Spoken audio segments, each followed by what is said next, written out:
नमो नमो विद्यार्थियों, हम पढ़ रहे हैं बीए पार्ट सेकंड में अभिज्ञान शाकुंतलम, जिसके रचयिता हैं कालिदास। देखिए, कालिदास की इस पुस्तक में अभिज्ञान शाकुंतलम का प्रथम अंक पढ़ रहे हैं हम। और इस प्रथम अंक में देखिए कवि कालिदास क्या कहते हैं और किसके माध्यम से कहते हैं, यह कथन आता है उसमें। देखिए क्या कहते हैं, तोरग खोर हतस तथा ही रेणुर बिटप विषक्त जलार्द्र बलकलेषु पतति परिणतारुण प्रकाशा सलभ समूह एवं आश्रम द्रमेषु। देखिए क्या कहते हैं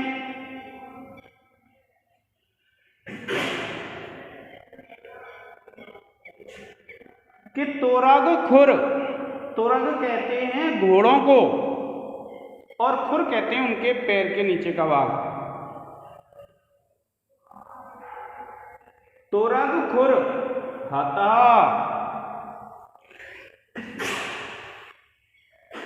देखिए तोरग खुर हतः, तोरग कहते हैं घोड़े को और खुर कहते हैं उसके पैर का नीचे का भाग।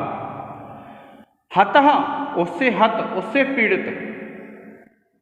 तथा ही रेणुहा, रेणु कहते हैं धूल, क्योंकि जब घोड़ा चलता है विद्यार्थियों, और जब घोड़ा चलता है तो उसके पैर कहाँ पड़ते हैं, जमीन में पड़ते हैं। और जब उस घोड़े के पैर जमीन में पड़ते हैं तो जमीन में पैर पड़ने से क्या है, वह जो धूल है वह उड़ जाती है। आपने देखा होगा, आप भी जब जल्दी जल्दी चलते हैं और पैर जब धूल में पड़ते हैं तो धूल उड़ने लग जाती है। तो इसमें भी यही बताया गया है, तोरग खुर हतस तथा ही रेणु, कि तुरग खुर, जो तुरग होते हैं, जो घोड़े होते हैं, उन घोड़ों के पैरों से उड़ाई गई जो धूली थी। बिटप, बिटप कहते हैं बिटप विषक्त, बिटप कहते हैं पेड़ों की डाली को, और विषक्त कहते हैं लटके हुए, जो पेड़ों की डालियों पर लटके हुए थे। जलार्द्र, जो जल से गीले थे। बलकलेषु, बलकल वस्त्रों पर। क्या बताया कि बिटप विषक्त जलार्द्र बलकलेषु, के जो बिटप, जो डालियां थी पेड़ों की और उन पे विषक्त जो लटके हुए थे, जलार्द्र बलकलेषु, जल से गीले बलकल वस्त्र उन पर पतति गिर रही है। परिणत अरुण प्रकाश, परिणत जब ढल जाता है, अरुण कहते हैं सूर्य का प्रकाश, उसके समान। सलभ समूह एव आश्रम द्रमेषु, कि सलभ समूह एव, सलभ के जो समूह होते हैं, सलभ कहते हैं पताका को, जो पताका होता है उसका जो समूह होता है, उसके समान आश्रम के वृक्षों पर वह जो धूल है वह गिर रही है। इसमें क्या बताया गया है कि जैसे राजा की सेना आई थी तो घोड़े दौड़ रहे थे, और घोड़े दौड़ रहे थे तो उन घोड़ों के दौड़ने के कारण वह जो धूल थी धरती में, वह धूल उड़ गई है। और उड़ने के बाद क्या होता है विद्यार्थियों, जो पेड़ों की डालियों पे बलकल वस्त्र सूख रहे थे, बलकर वस्त्र गीले हो गए थे, गीले हो जाते हैं धोने से, तो जो बलकर वस्त्र पेड़ों की डालियों पर सूख रहे थे, उन पेड़ों की डालियों पर जाकर के वह धूल गिर रही है। और ऐसा लग रहा है जैसे शाम के समय सूर्य का जब प्रकाश कम हो जाता है तो जैसे जो पतंगे हैं, जो सलभ हैं, वे जिस प्रकार से गिर रहे हों, उसके समान यह जो धूल है वह आश्रम के वृक्षों की डालियों पर टंगे हुए जो बलकर वस्त्र हैं उनके ऊपर गिर रहे हैं। आप इसको एक बार पढ़ लीजिए विद्यार्थियों।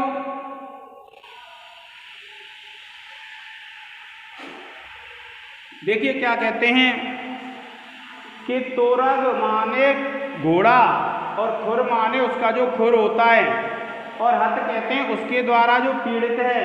रेणु धूल, अर्थात घोड़ों के पैरों के द्वारा जो उड़ाई गई धूल है वह है। बिटप विषक्त, बिटप कहते हैं डाली पर, विषक्त माने टंगे हुए। जल आत्र बलकलेषु, जो जल से गीले बलकर वस्त्र हैं उन पर पतति गिर रही है। और कैसी लग रही है? परिणत अरुण प्रकाश। परिणत माने जब ढल जाता है, अरुण माने सूर्य का प्रकाश, सलभ समूह एवं पतंगों के समूह के समान आश्रम द्रुमेषु पतति, आश्रम के वृक्षों पर गिर रही है। क्या बताया कि जो धूल है घोड़ों के पैरों के द्वारा जो उड़ाई गई है, ऐसी जो धूल है वह आश्रम के वृक्षों पर जो ऋषि मुनियों ने वस्त्र सुखा रखे हैं, और ऋषि मुनियों के जो वस्त्र थे उनका क्या नाम होता है? बलकल वस्त्र। तो जो ऋषि मुनियों के बलकल वस्त्र सुखा रखे हैं, उन बलकल वस्त्रों पर वह धूल उड़ रही है जो घोड़ों के पैरों के द्वारा उड़ाई गई है। और घोड़ों के पैरों से जो धूल उड़ाई गई है वह बलकल वस्त्रों पर गिर रही है। कौन से बलकल वस्त्र? जो पेड़ों की डालियों पर सूख रहे हैं। और पेड़ भी कहाँ के हैं? आश्रम द्रुमेषु, आश्रम के वृक्षों की डालियों पर जो बलकल वस्त्र सूख रहे हैं, उन बलकल वस्त्रों के ऊपर जो घोड़ों के पैरों के द्वारा उड़ाई गई धूल है वह ऐसे ही गिर रही है जैसे सूर्य का प्रकाश ढल जाने पर पतंगे गिर रहे हों, ऐसा लगता है। अब देखिए विद्यार्थियों, इसमें आप जब विशेष लिखेंगे तो विशेष में क्या लिखेंगे आप? देखिए, जैसे आप लिखेंगे विशेष, तो विशेष में विद्यार्थियों सबसे पहले तो आप लिखेंगे नंबर 1 डाल के, क्या लिखेंगे? इस छंद में पुष्पिताग्रा छंद है। छंद को पद्य भी बोलते हैं। तो क्या कहा? इस पद्य में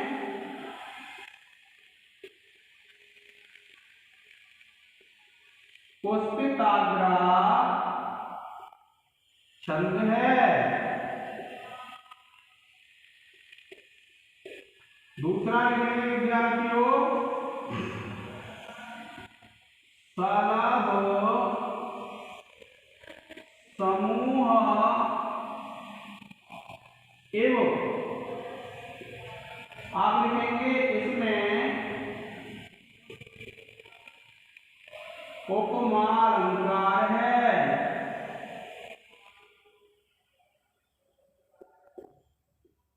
और तीसरा लिखेंगे विद्यार्थियों, क्या लिखेंगे?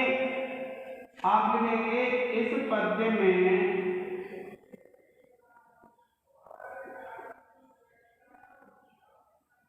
मुख संधि है। और आगे वाले लिखेंगे इस पद्य में वैदर्भी रीति है।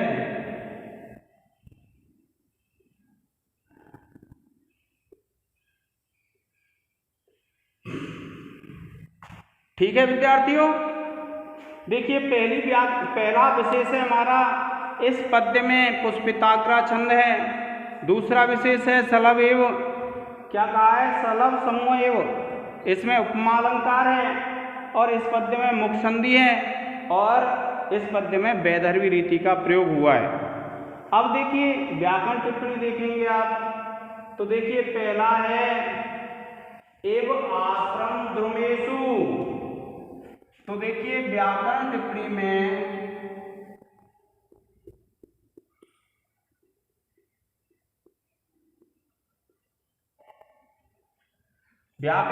आप क्या करेंगे? पहला लिखेंगे द्रुमेषु, और आप लिख देंगे इसमें द्रुम शब्द है सप्तमी विभक्ति बहुवचन। इसके बाद दूसरा है विद्यार्थियों पतति।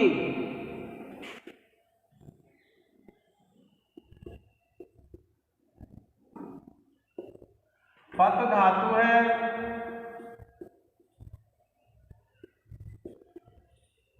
लट लकार प्रथम पुरुष एक वचन। और इसके बाद तीसरा है विद्यार्थियों एवाश्रम।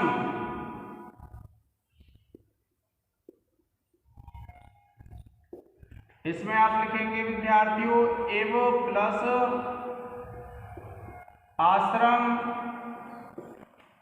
दीर्घ संधि है विद्यार्थियों, और सूत्र लग जाएगा अकः सवर्णे दीर्घ। और उसके बाद विद्यार्थियों आप लिखेंगे, देखिए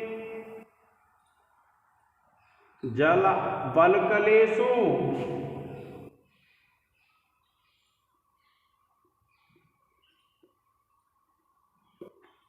आप लिखेंगे वल्कल शब्द है सप्तमी विभक्ति, बहुवचन है विद्यार्थियों। और पांचवा प्रकाशः,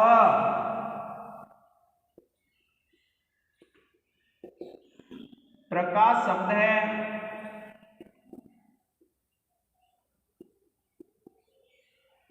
प्रथमा विभक्ति,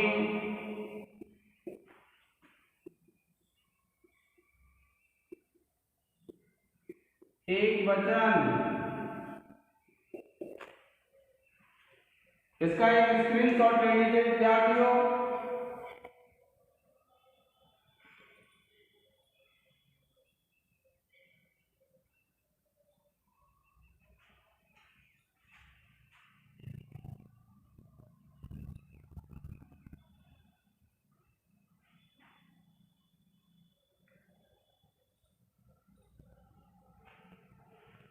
अब देखिए विद्यार्थियों, हम 5 प्रश्न लिखेंगे और उन 5 प्रश्नों के उत्तर आपको कमेंट्स बॉक्स में देने हैं। देखिए प्रश्न 1,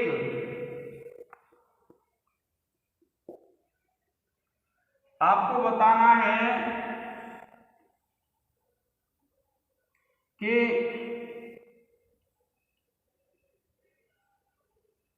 काण्व ऋषि का आश्रम किस नदी के किनारे है?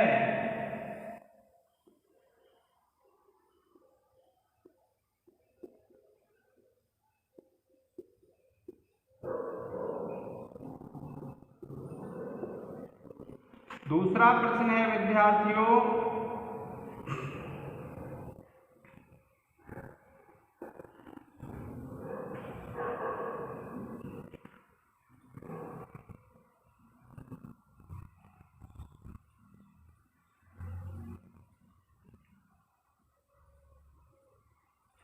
राजा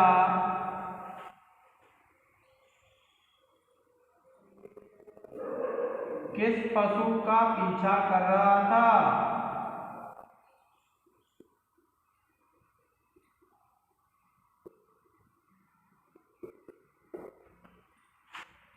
तीसरा प्रश्न है विद्यार्थियों,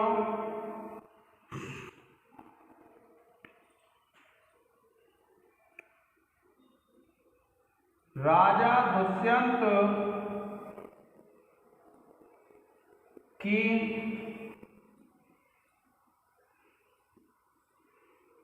3 रानियों के नाम लिखिए।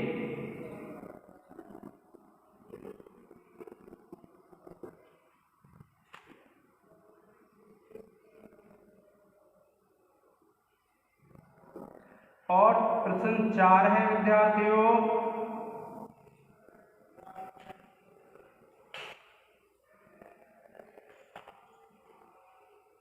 राजा के मित्र का क्या नाम है?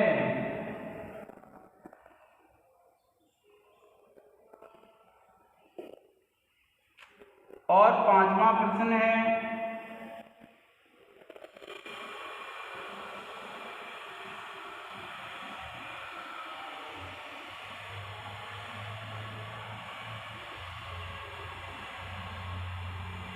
राजा की अंगूठी पर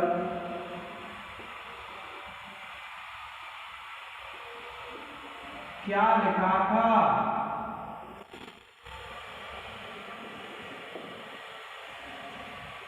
प्रिय विद्यार्थियों, आप इसका एक स्क्रीनशॉट ले लें और आपको इनके उत्तर कमेंट्स बॉक्स में देने। आज के लिए प्रिय विद्यार्थियों इतना ही। धन्यवाद।